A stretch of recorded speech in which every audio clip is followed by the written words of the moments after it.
છોટાઉદેપુર જિલ્લામાં પીવાના પાણી અને સિંચાઈની સુવિધાઓ થશે। શુદ્ધ રાજ્યમંત્રી શ્રી ઈશ્વરસિંહ પટેલ દ્વારા વિવિધ વિકાસલક્ષી યોજનાઓના સ્થળની મુલાકાત લીધી। નસવાડી, બોડેલી, પાવીજેતપુર તાલુકાના અંતરાળી વિસ્તારોમાં ચાલી રહેલા પાણી પુરવઠા અને સિંચાઈ કામોની મંત્રીએ સમીક્ષા કરી હતી।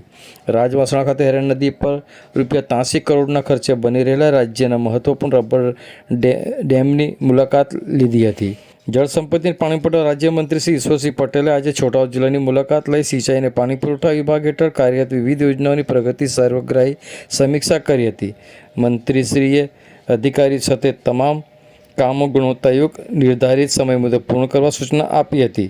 મંત્રીશ્રીએ બોડેલી તાલુકાના રાજવાસણા ગામે હેરણ નદી પર નિર્માણ પામી રહેલા આધુનિક રબર ડેમની મુલાકાત લીધી હતી। આ પ્રસંગે તેમણે જણાવ્યું હતું કે સમગ્ર ગુજરાતમાં નિર્માણ પામી રહેલા કુલ 3 રબર પૈકીની એક મહત્વપૂર્ણ પ્રોજેક્ટ છે।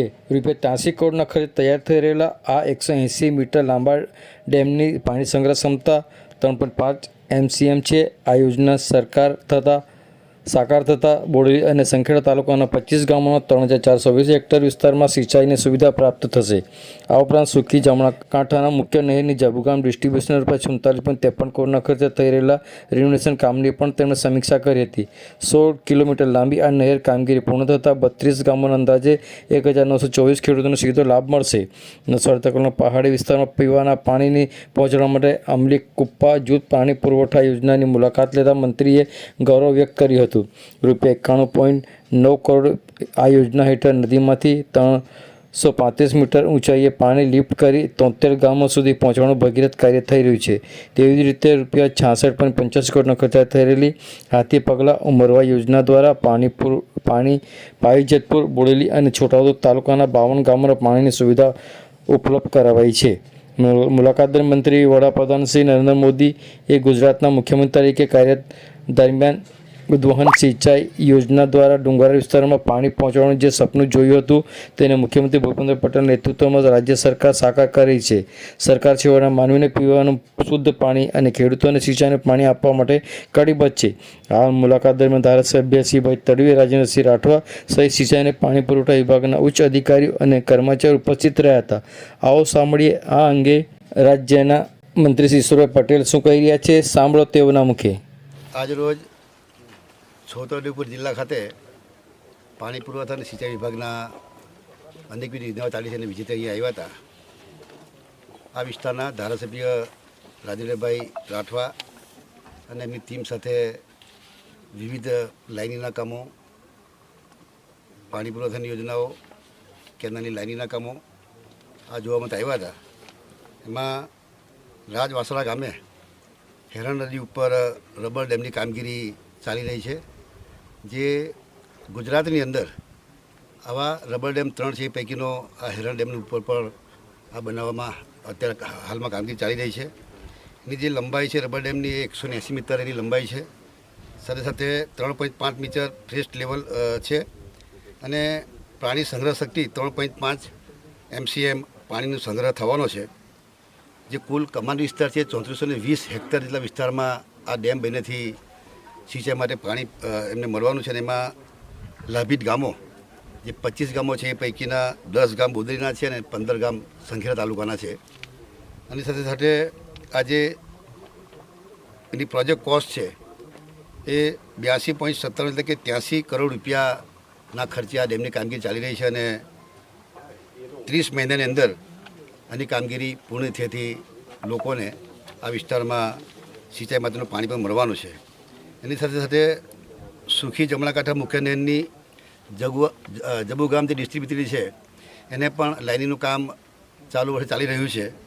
એમાં 47.53 કરોડના ખર્ચે આ કામગીરીની શરૂઆત થઈ છે અને 12 મહિનાની અંદર આ કામ પૂરા કરવાનું છે। એમાં નાના નાના સ્ટ્રક્ચરો જ્યાં દીઓ હોય, બ્રિજ હોય, એમાં 159 જેટલા નાના સ્ટ્રક્ચરોનું પણ કામ અંદર સાથે સાથે સામેલ કરવામાં આવ્યું છે। આ મુખ્ય નહેરની લંબાઈ એ 16 કિલોમીટરની છે અને માયનોર થઈને 31 કિલોમીટરની લંબાઈની આ નેટવર્ક ધરાવે છે। 32 જેટલા ગામોને આ પાણીથી એનો લાભ મળવાનો છે અને 1924 જેટલા ખેડૂતો તેમજ સિંચાઈ વિસ્તારની વાત કરીએ તો 5298 એટલે કે 5300 હેક્ટર સિંચાઈ આ કેનાલ રિપેરિંગ થયા પછી એમને મળવાનો છે। એમાં સાથે સાથે 16 કિલોમીટર કેનાલ ઉપર ડામરના રસ્તાનું પણ નિર્માણ કર્યું, જેથી કરીને આજુબાજુના ગામના લોકોને આવવા જવા માટે પણ સવલતતા રહે. એની સાથે અમે પાણી પુરવઠાની વાત કરીએ ત્યારે કૂપા જૂથ પાણી પુરવઠા યોજના એ નસવાડી તાલુકાનું છેવાડાનું મહારાષ્ટ્ર, મધ્યપ્રદેશ અને ગુજરાતની બોર્ડર ઉપર નર્મદા નદીની અંદર આ યોજના ચાલી રહી છે. આ યોજનામાં 73 ગામો જે છે એ પૈકીના 71 ગામ એ નસવાડી તાલુકાના છે અને 2 ગામ કવાંટ તાલુકાના છે. ત્યાં પણ WTP પ્લાનની ક્ષમતા ગણીએ તો 8.50 MLDની કેપેસિટી છે. ભૂગર્ભ સંપ, સ્ટાફ ક્વાર્ટર્સ, એની સાથે 5 વર્ષ સુધી આ કોન્ટ્રાક્ટર ચાલુ કર્યા પછી એ પોતે ચલાવશે અને પછી જ સરકારને આપશે. આ યોજના 51 કરોડના ખર્ચે 40 ગામો આના અંદર સમાયેલા છે અને 87.97 કરોડના ખર્ચે આ કામગીરી પ્રગતિમાં ચાલી રહી છે. ટૂંક સમયમાં એ કામગીરી પૂર્ણ થયેલી પણ એ વિસ્તારના લોકોને કે જે પહાડી વિસ્તાર છે અને નીચે નદીમાંથી લગભગ 335 મીટર ઊંચાઈ ઉપર પાણી લઈ જઈને ઉપર સમ બંધાઈને ધીરે ધીરે પાણી આ બધા ગામોને મળવાનું છે. બીજા એક અહીંયા હઠી પગલા ઉમરવા જૂથ પાણી પુરવઠા યોજના છે, એમાં પણ 52 જેટલા ગામોને આ લાભ થવાનો છે. એમાં જેતપુર પાવીના 29 ગામો, છોટાઉદેપુરના 9 ગામ, બોદરીના 14 ગામો, આમ મળીને 52 ગામો જે થાય છે. એમાં 66.85 કરોડના ખર્ચે આ કામગીરી ચાલી રહી છે અને કામગીરી 100% પૂર્ણ પણ થઈ છે.